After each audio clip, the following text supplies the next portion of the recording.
Good afternoon, everyone. This is Sophie Egan. Welcome to the Lunch and Learn or Latte and Learn MCURC webinar focused on our Collective Impact initiative.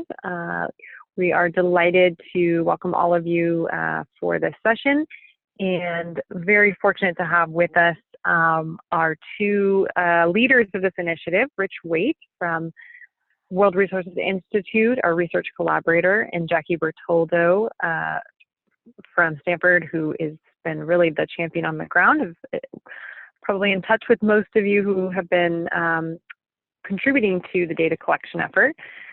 So we wanted to hold this webinar for a number of reasons.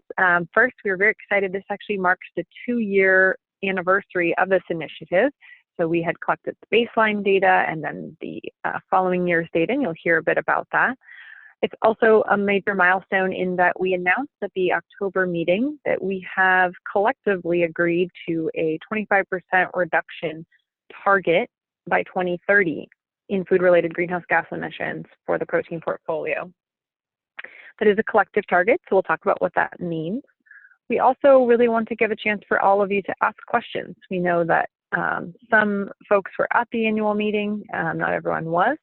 And so this is also a chance to share some stories of how this is affecting your operations, maybe some challenges that you're facing, and then ask some questions of Jackie and Rich. So we do record these webinars. We have a YouTube channel, in fact, where all of our webinars live. So this will be provided after for those who aren't able to join live. But for those of you who have taken the time to join us, welcome. We're excited to share the update with you about both the data so far, the resources that are coming your way, and then really gather your input in terms of how to ensure that this initiative is really driving change in a constructive way in each of your programs. And going forward, we'll look at ways to tell the story. But for now, it does remain a largely internal effort, but we're really quite energized by the profound power of all of us working together to shift our collective protein portfolio. So with that, I'm excited to turn it over to Jackie Bertoldo. Jackie, if you want to briefly introduce yourself for those who maybe don't know you, and then turn it over to Rich as well. Thank you, Sophie. So Sophie mentioned, I'm Jackie Bertoldo. I'm Assistant Director of Food Choice Architecture and Nutrition at Stanford Dining. And I've been involved in the Collective Impact Initiative from the very beginning. And it's been just such a tremendous opportunity to work collaboratively across the MCURC. And it's been wonderful to work with many of you who are on the call with data collection and with feedback all along the way. It's been a really iterative process that really wouldn't be possible without the participation of our members. So it's been a pleasure to work on this. So I'm going to begin. Let me just make sure I can advance my slides. Sorry, technical difficulties. Sorry, everyone. Let me just try that one more time.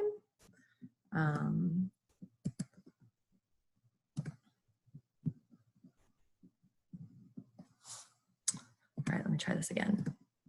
Sure. All right, we'll go here. All right, there we go.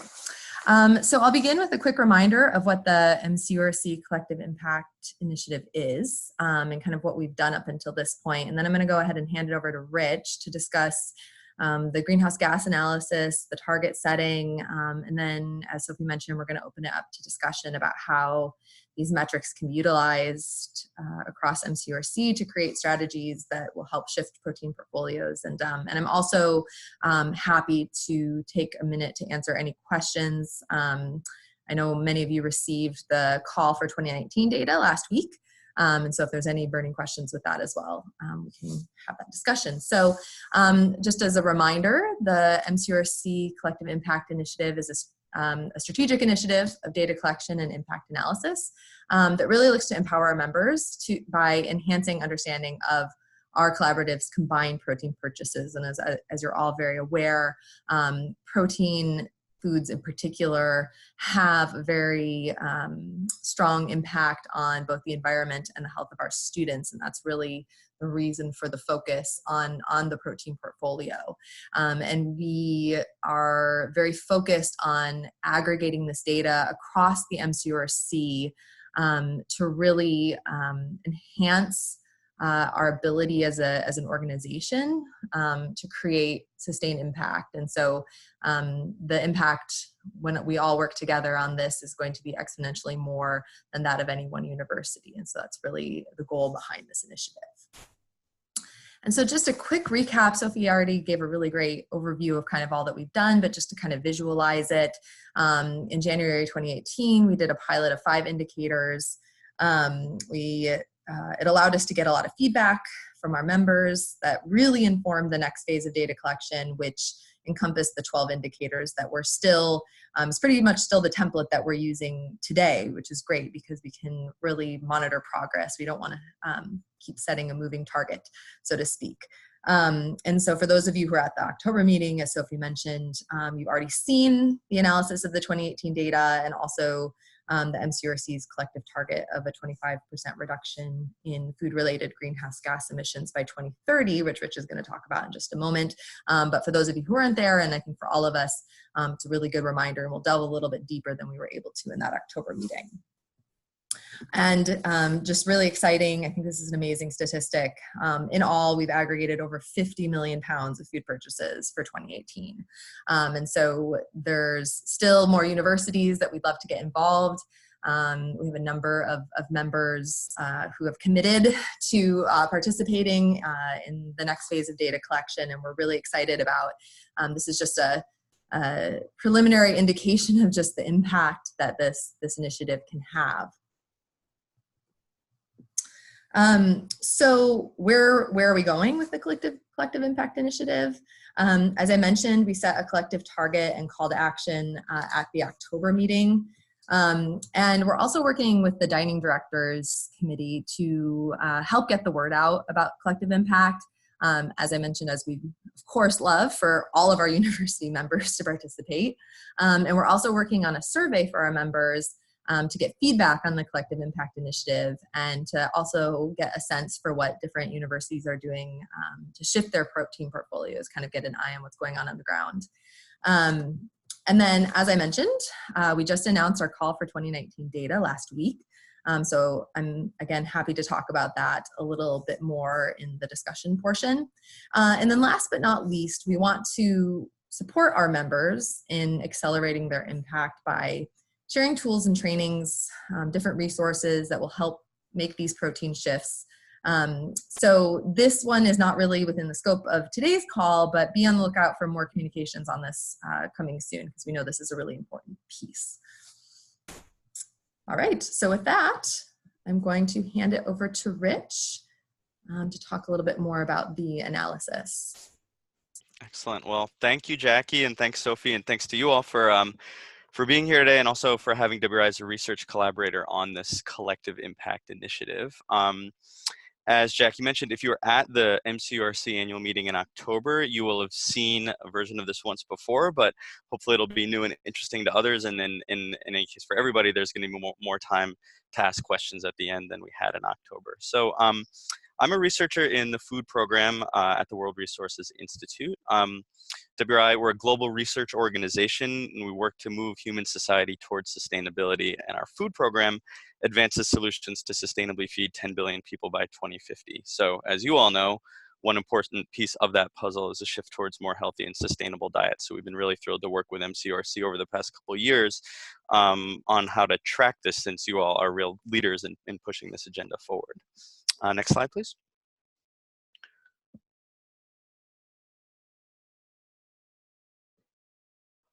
So the data. So this is our first full year of data collection. We have now data on protein purchasing for the year 2018 as a baseline. So thanks again to the 22 institutions who provided this data. As Jackie had noted, we had done one earlier iteration of this where we looked at 6 months of protein purchases in 2018. That had been for 29 million pounds. Now we're up over 50 million pounds of protein purchases. One thing that we noticed was that the proportions of the protein types, so the plate that you see here, were very similar for the 12-month data as for the 6-month data, so we can have pretty good confidence that this is a pretty good representation of your purchases. As Jackie said, now we're up over 50 million pounds of protein purchases, which is great, and it includes data on all of the major animal proteins, along with plant proteins like legumes, nuts, seeds, and grains. And these are food categories that collectively account for about 90% of the protein in the US diet. Next slide, please.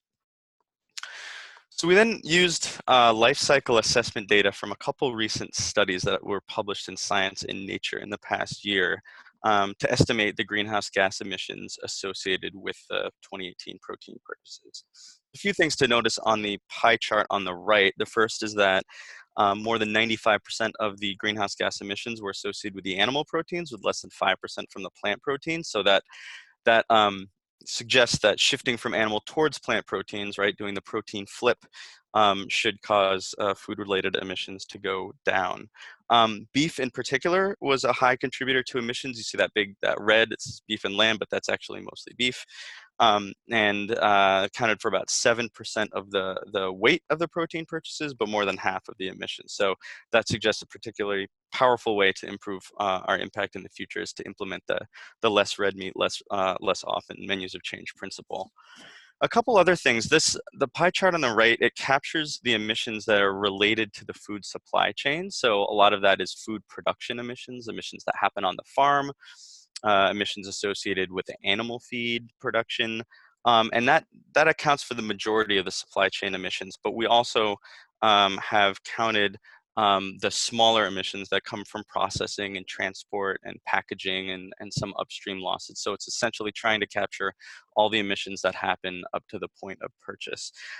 Another important thing is we also captured a kind of new metric called carbon opportunity cost. And this is a measure of the climate consequences of keeping land in food production versus letting it revert to native vegetation like forest. And so this brings the greenhouse gas emissions estimate up higher, but it's actually a fuller picture of what's going on, because hopefully over time, as the protein mix shifts towards plants, we'll be counting not only things like reduced emissions from cow burps or from animal feed production, but also reduced pressure on the world's forests.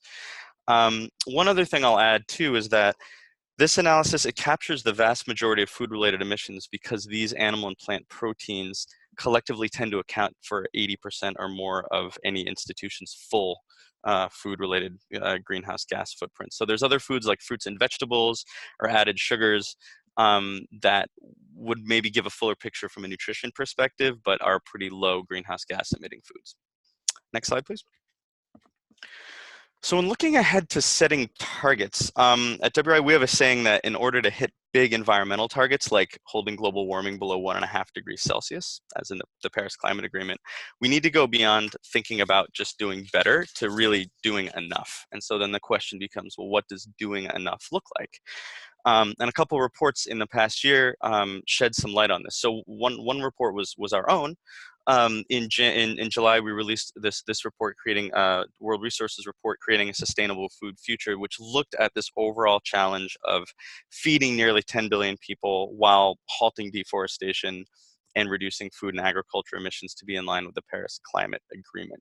And the challenge is really, really big. Essentially, the world is going to need to expand the global food supply by 50% by 2050, while at the same time reducing food-related emissions by 2/3 relative to today. So that's a huge challenge, right? Expansion in the global food supply while there's a big contraction in food-related emissions. So looking out to the year 2050, it's pretty daunting. But one thing we can do to make the challenge more manageable is to look out just 10 to 15 years into the future. And that's what our colleagues in the Science-Based Targets Initiative do. And so if you take that target of reducing food-related emissions by 2/3 by 2050, but scale it down to the year 2030, it suggests that we need to reduce food-related emissions by about 25% by 2030. And I should also note that the EAT Lancet report, EAT is another research collaborator of MCURC, their report that came out in January, last January, had a very similar global greenhouse gas target for the food system. Next slide, please. So here you can see how that 25% greenhouse gas reduction goal would translate to our MCURC protein purchasing data. And you can see also that the collective power that this group potentially has. So you can see here that a reduction of 25% would be about 430 million pounds of CO2 per year, which would avoid that level of emissions, which would essentially be like taking 42,000 cars off the road. So this is, think about it, this is like making an entire small city go carless. And this is a conservative estimate because remember this 2018 baseline was for 22 institutions that submitted data, but MCURC has more than 50 institutions. So as more schools submit data, we expect that this number and this avoided emissions number by 2030 will also grow. Next slide, please.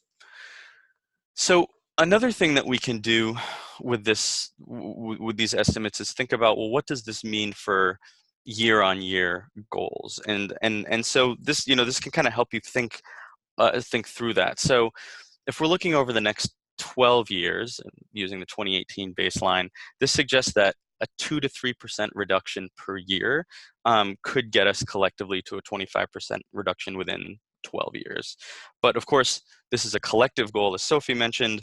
Individual universities can move at their own pace, and so if you crank it up to like a 4 or 5% emissions reduction per year, you could get to 25% like 5 to 7 years. So that works whether you're an early starter and hit the target by 2025, or if you're getting going a little bit slower but still hit it by 2030. And so this baseline was for 2018. In 2019, members kind of moved independently. We'll see what the data looks like once once you all submit it and we crunch the numbers later in the spring. Be interesting to see where that bar lands, but it's great to see 2020. We're starting the year with this coordinated and collective target, and we'll be able to see if we're on track. Next slide. One other thing that we've done is to play around with some sample purchasing scenarios to see how feasible is reducing food-related emissions by 25% by 2030. So we're mindful that different MCURC members are starting in different places, serving different student populations, moving on different timelines. So a 25% collective goal doesn't mean necessarily that everyone has to hit exactly 25%. Some could do more, some could do less, some could move faster, some could move slower. So what we've done in these three scenarios is we've played around with the proportions of the different foods collectively purchased and served in line with menus of change principles, and we've looked out to the year 2030. And this is just for one fictitious MCURC university, but we're following the menus of change principles listed on the right-hand side. We're shifting toward whole grains. We're moving legumes and nuts towards the center of the plate. We're serving more seafood, poultry, eggs, and dairy are more in a supporting role. We're serving less meat, less red meat, less often. And if you look at those mixes in 2030, this isn't radical stuff. It's not about everybody going vegetarian and vegan, but it's more. These are all kind of plausible shifts across the population. So we can then take this data and then run it through the same greenhouse gas calculator. Next slide, please. And you can see that just by implementing those menus of change principles, we've been able to reduce food-related emissions by 20%, 25%, 30% by the year 2030 while maintaining that overall food purchasing level. So, I mean, this suggests that this is definitely achievable. One other thing that I'll note is that food providers and other sectors are also aligning with this target too. So, along with EAT Foundation and a few other environment and health NGOs, we've launched a new program called the Cool Food Pledge, and we launched it at the UN Climate Week in New York last September. And so it essentially helps universities, companies, restaurants, hotel chains, city governments, and others commit to this 25% reduction in food-related emissions We're at about 30 members right now and counting, and collectively serve more than 800 million meals per year. So if you're interested in going the extra mile and also making a public commitment for your individual university, please feel free to email me afterwards about Cool Food. And I'll also mention 3 MCURC members are Cool Food members, so UCSF Health, University of Maryland, and Harvard. So hopefully with these slides, I've been able to show that collecting this protein purchasing data it's really powerful. There's a lot of insights we can draw from it. We've only looked at greenhouse gas emissions. We can look at changes in land use, or changes in water use, or maybe changes in nutritional profile in the future, and overall that we can collectively take a real bite out of climate change. So with that, I'll turn it back over to Jackie and look forward to the discussion and your questions. Thanks, Rich. And I just want to quickly thank Rich. He's just been such an amazing partner, and WRI and Better Buying Lab have been just really wonderful to work with in taking a look at these metrics. And one of the things that I wanted to just mention, and this is really based on a lot of the feedback that we received from our members, is that moving forward, all universities that are participating in the Collective Impact Initiative are going to receive a personalized impact analysis each year. So for those 22 schools that submitted 2018 data, they received an analysis that looked kind of like this, where it had the MCURC's combined protein portfolio, but then also their own university's protein portfolio. And the idea is that, you know, these types of annual data reports can help our university members set targets and also help measure progress for your organization year over year. And so moving forward, every year that a university submits data, we're going to be providing this individualized data back to you to really empower you to make whatever changes you feel are most pressing in your own dining programs to shift your protein portfolio. And with that, I'm going to now open it up to discussion. So what we really wanted to take some time to do today is, one, answer any questions anybody has, whether questions from the presentation that Rich gave, questions about the 2019 call for data, and then also want to talk a little bit about how universities are using their collective impact data. So I'm going to pick on a couple people that I talked to beforehand. Again, I've been in communication with a lot of our members, and you all have been sharing such amazing stories with me about the work that you're doing at your individual universities. And so part of the purpose of this initiative is to really share and scale best practices. And so I'm just going to see, is Al on the webinar from UCLA? Al, if you're on the webinar, if you could unmute yourself. Okay. Well, if Al just shoot a message if you're here and need some help unmuting. But I'm wondering if Lee Ellen or Madeline from Maryland, would one of you be willing to unmute yourself? Hi, can you hear me? Yes, we can hear you. So would you share a bit about what you all are working on at University of Maryland? Sure, absolutely. This is Lee Ellen Miles. Yeah, I mean, collecting the data for Collective Impact and for the Cool Food Pledge was, of course, a learning curve and very new for us to look at the data in that way. Before, we were really kind of focusing on a more general sustainable food metric, and I think that we're really leaning into the newness of kind of focusing on this new target. We're really doing that by engaging students as much as possible. We're really kind of harnessing the power of students going into their classes, kind of any student projects, really encouraging them to pick this up so that we can work with them and they can help us in turn see where they want us to go with this and kind of a path forward. Madeline, who I have with me, is our MCURC fellow who's really working on some of this as well, if anyone has questions for her. But we're also really leaning into this in our department. We've started a steering committee that's mainly comprised of our culinary and our nutrition team who have really gotten excited about this because it gives them an opportunity to now shift those proteins, which before wasn't as much of a focus for us. Great, thank you so much. I'm getting some messages also in the chat box, so feel free to let me know if there's anyone else that wants to talk about what you're doing. I have Alexandra here from CIA Hyde Park. Alexandra, if you want to unmute yourself. Yeah. Hello? All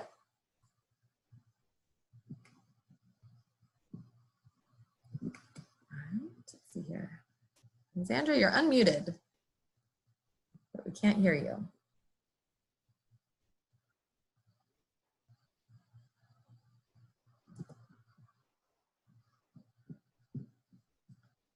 All right, well, anyone else while we're waiting for Alexandra?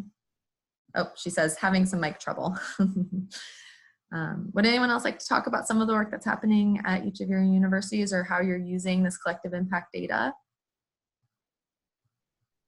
This is Tara.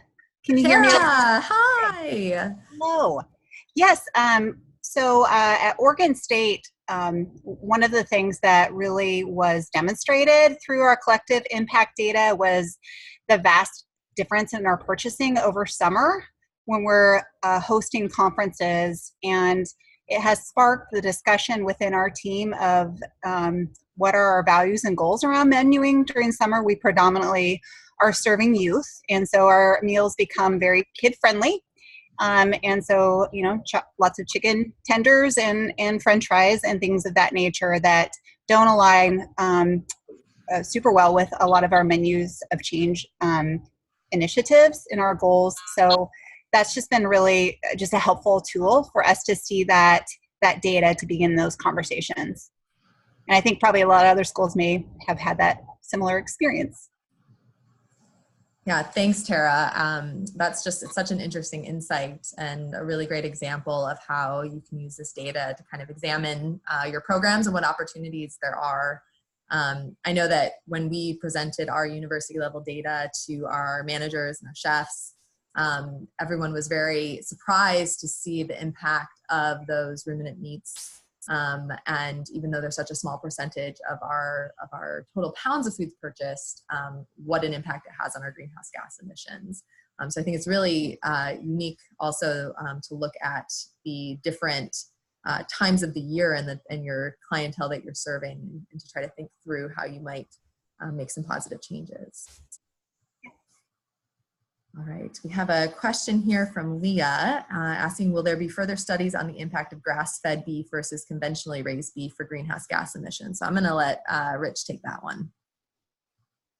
Yeah, no, it's a good question, and one of the first questions we usually get is sort of trying to untangle some of the different impacts of different production systems, and beef is the first one that we actually want to take a deeper look at starting this year, because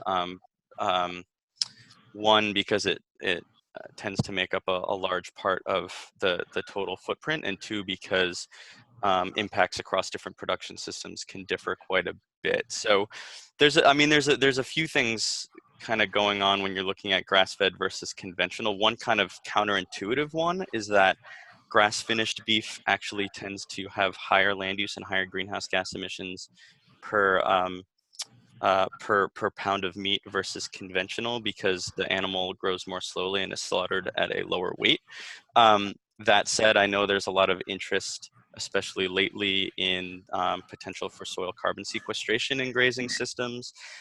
There's also different feed additives that might be able to reduce enteric methane. So that's something that we're going to be taking a closer look at. In the calculator that we've built right now, we use regional average values for the different foods, basically going under the presumption that for the majority of folks looking at this and for the majority of food that they're sourcing, it's through the national distribution channels. And so that sort of weighted average works well. But we do want to try to disaggregate some of the beef production systems a little bit more for exactly that reason.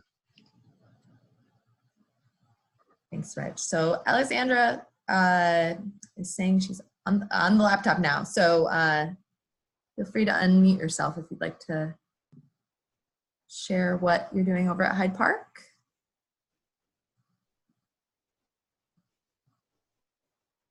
Okay, she's still connecting. All right,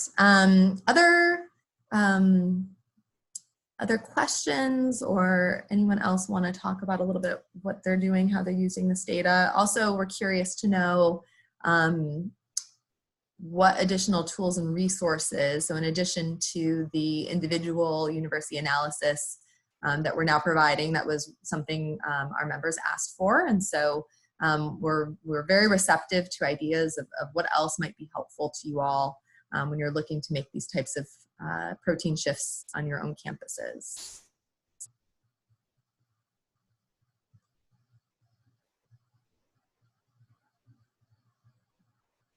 All right, well, if... Hello? Hi. Hi, can you hear me? This is Andy Jones at University of Michigan. Oh, hi, Andy. Hi, yeah, I'm sort of new to this group. I'm a part of a broader initiative here at University of Michigan to look into how we can achieve carbon neutrality. I'm co-leading a team here that is focused on doing it through our food system. So I just wanted to note that this is an incredibly helpful resource that you guys are all providing here.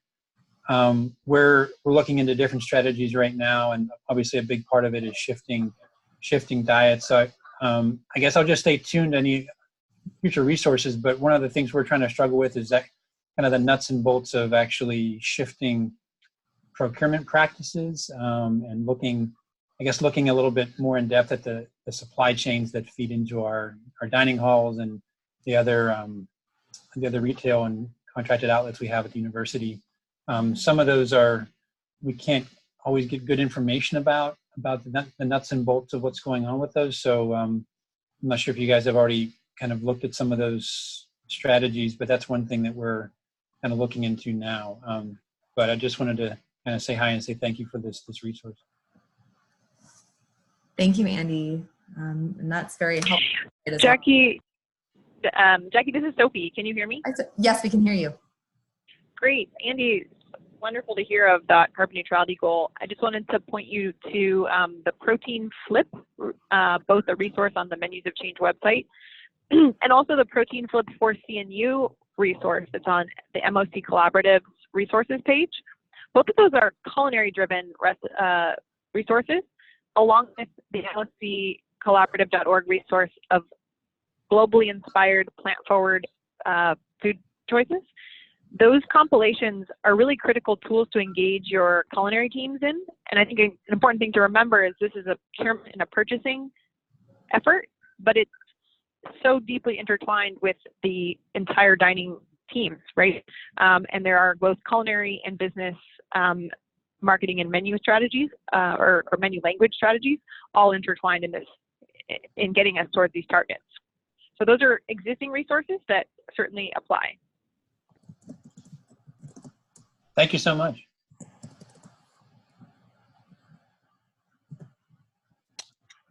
Andy, this is Rich. I also wanted to mention that our Better Buying Lab, we actually earlier this month just released a new playbook for guiding diners towards plant-rich dishes in food service. And our behavioral scientists had kind of scanned across the literature of different behavior change interventions that work in a food service setting, and it's supplemented with a bunch of food industry interviews. And also, I should also mention that some of the research that we included in some MCURC research, like the dish study of, improving the language that's used for describing the plant-rich dishes in a more appealing way. So that's something that's up on our website, and I could point folks to that after the webinar if that would be helpful. And there will also be information about that in the next newsletter that will be coming out very soon for the MCURC. And Hi. Hi, hold on, sorry. Oh, sorry. I just want to, and Sophie, maybe we can also include the resources that you mentioned in the next newsletter, just so that everyone has a quick link to them, since there seems to be so much interest. Yeah, let's be sure to do that. Okay, I'm sorry. So Hi, sorry. Am I okay? Yes, we can hear you. Great, thank you. This is Ellen again from the University of Maryland. I just want to piggyback off of Rich's comment about the playbook. With the steering committee that I mentioned, combination of a lot of our team here in dining, we used that playbook and the key recommendations from that playbook as kind of a workshop with our dining team to go through some of the top recommendations so that they could actually identify where they saw the most opportunity within our operations and get some kind of consensus and some enthusiasm around those recommendations specifically from that playbook. Thank you. I wanted just a couple questions that are coming through on the group chat. So first, Olivia had a question about marketing. Olivia, do you want to ask your question to the group? Hi, can you hear me? Yes. Okay, hi, I'm Olivia. I'm the student fellow for North Carolina State University. So I had a question. So we are interested in doing the protein flip, and we're trying to incorporate the Edgy Veggie toolkit and try to push more flavorful, like vegan and vegetarian options. But one of the things we've seen is that NCC is a very healthy agriculture school, so we're just trying to balance. Olivia, we're at the beginning, but now it's kind of fading. Is it back? Yep, it's back. Can you say that again? Sure. So at NC State, we're a very heavy agriculture school. So we're just trying to get ideas for marketing on how to balance pushing like vegetarian and vegan options and doing the protein flip without offending the agriculture industry and the departments and student groups and things like that. And if there was any marketing advice or any ideas on how to market that appropriately. Sophie, do you want to jump in on that one? Yes, I'd be delighted. And I know Rich has some great materials as well. So great to hear about that work at NC State. So a couple of things have come out of the various years of menus of change in terms of approaches. So one thing we know for sure is to emphasize choice. Some folks have tried Meatless Monday. Maybe that's worked in some areas. In other areas, that's backfired because of the less part. So emphasizing the positivity, which is really core to not only Protein Flip, but we have a resource on menusofchange.org called Protein Plays. That's actually, I think it's something like 30 different menu strategies for the Protein Flip. So it's things like mixed grill, trading down from ruminant beef or ruminant meat to red meat to poultry, or to blending, of course, blended burgers. And so really the more that you can emphasize what's in the dish or on the menu, we know that is one approach that's important. There's also a whole host of strategies in that Edgy Veggies toolkit that relate to vegetables, but I think all who are involved, and Jackie certainly was critically involved, would agree that a lot of that extends to emphasizing the appeal of plant-based proteins too. So, healthier legumes, nuts, and the like. So it's things like, excitement, flavor, and again, really emphasizing the positive experience to be had versus what's being taken away or removed. And then actually, a number of years ago, I believe it was Daniel Bernard from DBL, but Rich, perhaps you could speak to it. There was a great compilation that also came from WRI of kind of, how not to, what works and what doesn't. So Rich, I'll let you speak to that, but it's things like not putting the items in, a special vegetarian box, for instance, because that can really decrease the appeal and make those options feel lesser than.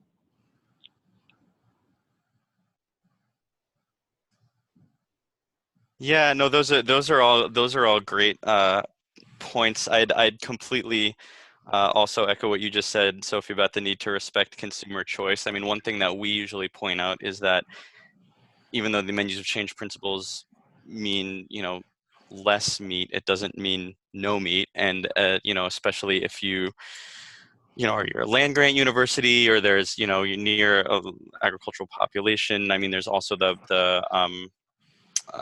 opportunity to, source more local meat, perhaps higher quality. So sometimes people talk about less but better.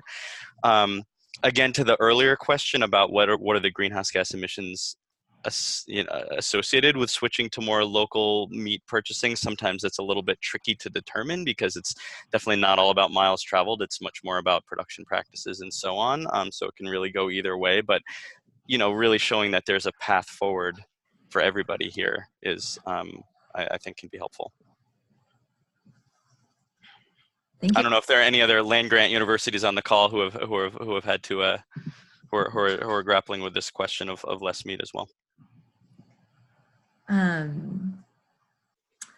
right, so it sounds like, again, kind of collecting some of these resources might be helpful in the context of the Collective Impact Initiative and sharing them, because I see another comment here from Anna about, you know, really focusing on kind of student population and marketing. And so we've got a lot of great resources that we can kind of compile and send out to everyone. I want to go back to Alexandra. Hello, can you guys hear me now? Yes, all right.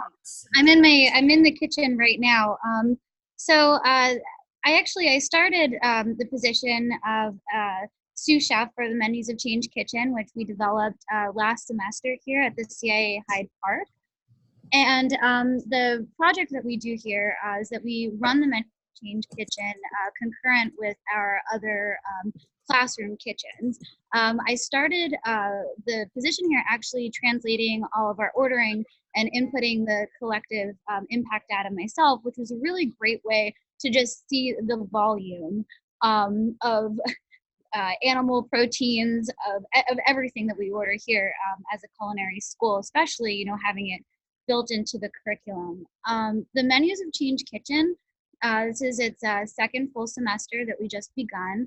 And we create flexible menus that are bright, they're colorful, they're packed with synergistic foods, you know, that are working to get the complete protein, absorbable iron, and I want to say, market it in a way that's just really exciting and colorful and fresh. You know, we really use the Edgy Veggies toolkit. We use, you know, what we've learned from really like just emphasizing the deliciousness of the food.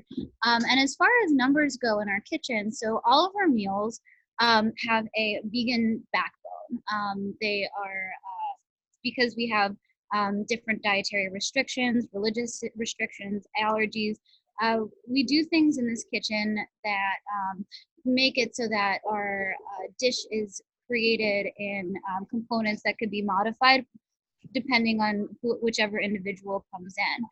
We also create these meals based off of surplus ingredients on campus, which has allowed us to keep our cost under $2 per plate. So in the last 3 weeks, we did about 600 covers.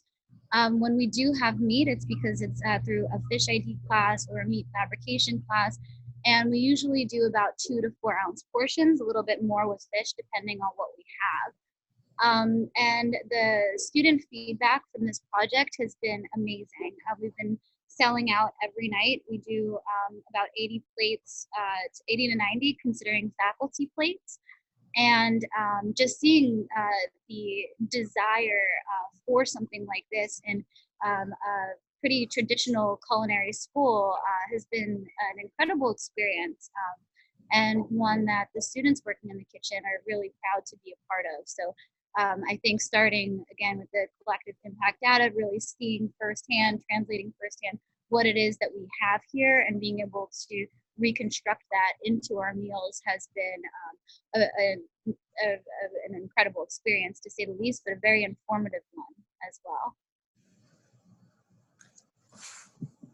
If you guys want to see some of the work that we're doing here, or you know, if you guys want some ideas about how to kind of sell the dishes, you know, feel free to reach out. We have an Instagram called Easy Being Greens, where you can kind of see some of the plate stuff, or you know, the foods that we're doing, and also just how we put it on a colorful chalkboard. You know, we really make sure that it's not only the descriptive words, but the energy of our kitchen really is something that's exciting and fun and fresh and colorful. And you know, when people are like, wow, like this is amazing, I can't believe it, you know, there's not much meat, and you turn around and say like, oh, it's vegan, it's like, you know, it's been very successful.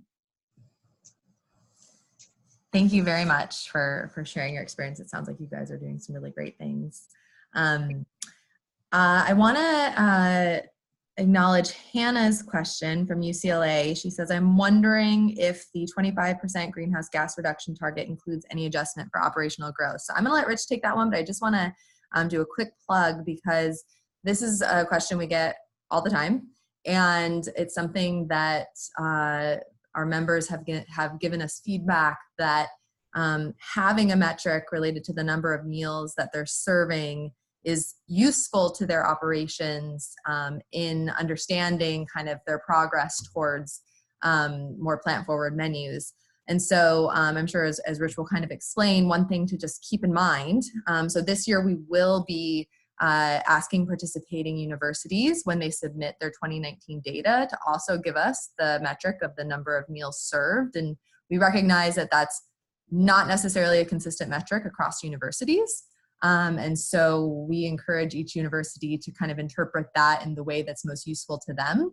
And we will be incorporating that into the analysis that we provide to each of the universities. But I think it's important to also mention, and Rich did a great job of kind of explaining it earlier in the presentation, that you know, in terms of a global standpoint, even with the growth that's needed and the number of people we need to feed, we also need to be reducing greenhouse gas emissions. And so I think from the MCURC's perspective and from the collective perspective, I think that's an important thing to keep in mind, that many of our universities are growing and we're serving more students, and that's great. And if it's helpful to account for that at the university level, then we're very happy to provide that information. But we also still need to be reducing greenhouse gas emissions overall. So I'll let Rich kind of delve a little deeper, but I just want to say from the MCURC's perspective that we are going to begin incorporating that into the metrics and into the analysis moving forward, because we've heard loud and clear from our members that's something that is important to them. But Rich can kind of help provide the perspective in terms of how that fits into the bigger picture. Yeah, no, that's part that, and you know, you said the first half of what I was going to say, which is essentially right, that it's sort of a microcosm of what the world is grappling with. So by 2030, while the world has to reduce absolute food-related emissions by 25%, the world is probably also going to see about a 20% overall demand growth in food as the global population grows. So yes, on the one hand, we do need to think about absolute reductions. That said, you know, whether it's UCLA or MCURC as a whole, I mean, what if by 2030 the number of students you're serving doubles, right? And you're growing faster than the world, so it makes it very difficult to hit the 25% reduction. So with Cool Food, one thing that we've done is we've also provided a relative greenhouse gas reduction target, and that's per calorie. Now this is because, as Jackie said, we're trying to track the number of meals collectively that Cool Food members are serving. You track that for MCURC also, but the definition of meal will always be different across, you know, whether it's covers or card swipes or transactions or number of guests or something. Like, it's never going to be perfect, but a couple denominators we can always divide by is greenhouse gases per pounds of food served, or greenhouse gases per calorie, or greenhouse gases per 1,000 calories. So one thing that we've done in the calculator that we've developed is included those normalized metrics per pound and per 1,000 calories, just as default things that you can divide by. And the rule of thumb is to think about, while we're looking for an absolute 25% reduction, we're also looking for a 38% reduction per calorie. And so, I mean, my proposal, because I think a lot of folks will be interested in the, you know, tracking, you know, adjusting for growth, is that going forward, we can also think about providing that per calorie estimate as well, to see if we're on track, so that, you know, just in case MCURC institutions, you know, double the student population by 2030, that we also know that we're still, quote unquote, doing enough. And Rich, I'll just jump in, because I think one just word of caution, and we've had this conversation many times because I have a nutrition background, so I'm usually the nutritionist in the room speaking from that perspective. But one thing with that analysis is that it can kind of artificially incentivize foods that are calorie dense but low greenhouse gas emissions. So you look at, like, refined carbohydrates might be an example of that, where they're very high calorie very low greenhouse gas emissions. And so I'm just wondering if you could speak to that briefly. Yes, that's a great point. So we've kind of, on our team, kind of went around and around, because there's never going to be one perfect denominator. I mean, one reason why by doing it by pound of food doesn't work is because milk, when you do greenhouse gas emissions per pound, it actually looks like pretty low greenhouse gas intensity food, but that's because milk is mostly water. So if you divide it by calories, all of the water gets taken out, but that then incentivizes things like, you know, if we just went around eating piles of sugar all the time, then that's the best thing we could do from a greenhouse gas perspective, and obviously that would be horrible from a nutrition perspective. So I think doing it per calorie, but with the caveat that, you know, we want to be keeping an eye on nutritionally, is this a good thing that we're doing, is one thing. Another thing is we're just starting to explore this year what some companion nutrition indicators might be. I know, for example, I think, Jackie, correct me if I'm wrong, that I think the data that's being submitted disaggregates whole grains from refined grains, for example. It does, yeah. Yes. So I think doing a little bit of that too will be helpful, because again, we don't want to be tunnel focused on reducing greenhouse gas emissions and then, you know, do something that's bad from a nutritional perspective. There's so many potential win-wins that we want to be doing win-wins. And I'll just say the last thing to kind of wrap up that piece of the conversation is that I think what we're hearing from our members is that it's useful to be able to examine the data in a few different ways. And so that's what we're going to, by asking our members to now submit the number of meals served annually as part of the MCURC Collective Impact Initiative data collection, we'll be able to provide some different types of analysis, as Rich kind of explained, that might be useful in understanding how to best implement these metrics and these different programs and initiatives at your university. I want to just real quickly, Anna had made a comment in the group chat, Anna from Cornell. I'm not sure if Anna's on, if you want to mention this, but it was around the educational marketing, really looking at college students in particular, and just talking about how it can be challenging to promote the flip because of the perceptions people have around protein, and that it is, you know, meat and animal protein, and then also kind of dietary trends and kind of this push for higher meat, lower carb diets that can also kind of make that challenging. So I think a lot of the resources that Sophie mentioned are really helpful in this regard. And I would say, just from our experience here at Stanford, there's many ways you can realize a protein flip, and it doesn't always need to have beans or grains in it. We've done some work looking at just changing beef strips that were just served as is into a beef stir fry, where we displaced about 40%, or displaced about a third of the beef with vegetables. And what we found is that students still took the beef with the vegetables, and we were able to reduce the amount of beef that we served that day by about 40%, just by, you know, turning it into a stir fry. So again, and these are all things that are outlined in the protein flip resources that Sophie had mentioned. So there's different ways to kind of adapt the protein flip depending on the dietary concerns of your students. All right. Do we have any other questions or comments?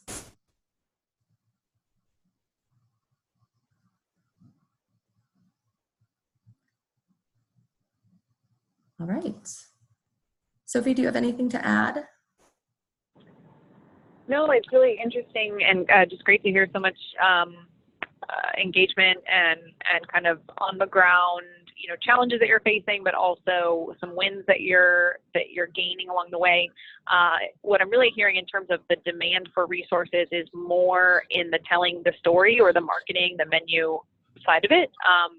Clearly there's many components to this, but that sounds like as we all kind of huddled, Jackie and Rich and Eric and I, and as we continue to set the strategic course for this initiative, and really where to invest our resources as far as what kinds of toolkits or supplemental types of materials for all of you. It really, at least from this preliminary discussion, sounds like a lot of it is in the marketing support and in the communication. So that's very aligned with our existing research agenda, which I think maybe is worth mentioning. The 3 focus areas of our research agenda carried out by the research working group are plant-forward diets. So again, kind of how do we make this shift? A lot of it has to do with language and storytelling and marketing. Drivers of consumer food choices. So that's a little bit with sort of diets and personalized nutrition and sort of values-based purchases. You know, are our students driven by animal welfare concerns, by environmental concerns, by their own health, by academic performance, short-term, long-term, all of those kinds of aspects, and then by food waste reduction. And that, of course, also really ties in because we know that, and when it comes to waste reduction, just as red meat in particular has an outsized impact on total food purchases, on the greenhouse gas emissions of total food purchases, so too does it have an outsized impact in total waste waste-related emissions.